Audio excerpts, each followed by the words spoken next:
así ata pica os tomates. Eu o primeiro que fago é un nudo no extremo para que non se desfíe. Despois a dúas mans fagolle outro nudo para que non se me quede atorado na barra.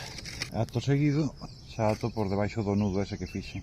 E así queda corredero. A opción a xogar con el, según a tensión que queiramos. E tomamos a medida co chan.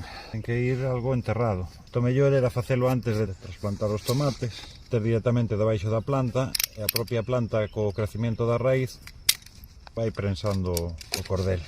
O mesmo para que non se desfaga a corda, e ademais nos sirve para enterralo un pouquiño.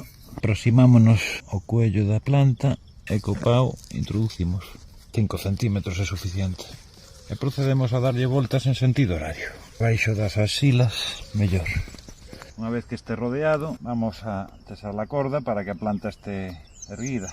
E logo hai que ir dando voltas á planta e a corda según vaya crecendo.